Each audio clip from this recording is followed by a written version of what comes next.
আমি যখন ইউনিভার্সিটিতে পড়াশোনা করতাম, তখন একটা রং নাম্বারে প্রায় ফোন আসতো।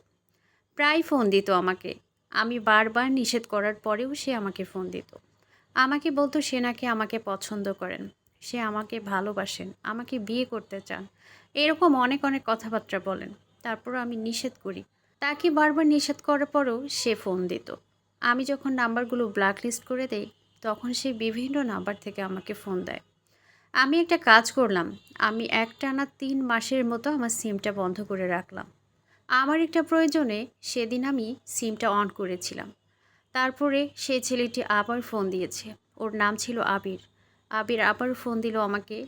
আমি বললাম, "কেন ফোন দিয়েছেন আপনি আমাকে?" সে বলল, "কেন ফোন দিই সেটা বোঝো না তুমি?" তারপর আমি তাকে বললাম, "হ্যাঁ, বুঝি। আপনি আমাকে কেন ফোন দেন। কিন্তু আপনি যা চাচ্ছেন সেটা আমার দ্বারা সম্ভব না। আমার পক্ষে আপনার সঙ্গে প্রেম করা কোনোভাবেই সম্ভব না।"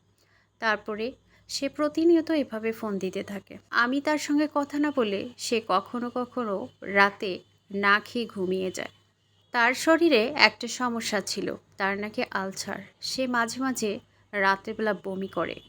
আবার মাঝে মাঝে না খেয়ে থাকলে তার অনেক সমস্যা হয়। তারপরে সে আমাকে অনেক কথা মাঝে মাঝে বলে। যখন বলে, আমার আস্তে আস্তে তার প্রতি একটা মায়া কাজ করে। ও একদিন আমার সঙ্গে দেখা করতে চাইলো। আমরা দেখা করলাম।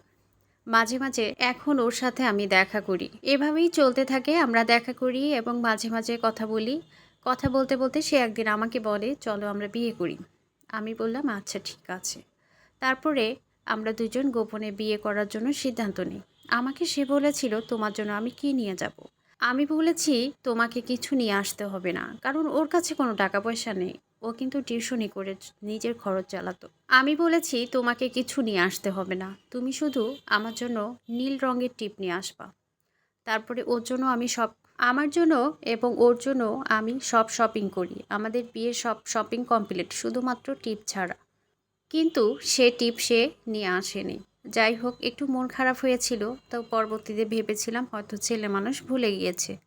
বিয়ের পরে দেখতাম ও প্রচণ্ড অসুস্থ। প্রায় সময় ও বমি করে। অনেক ডাক্তার দেখিয়েছি। অনেক ডাক্তার দেখানোর পরে ও অনেকটাই সুস্থ হয়েছে।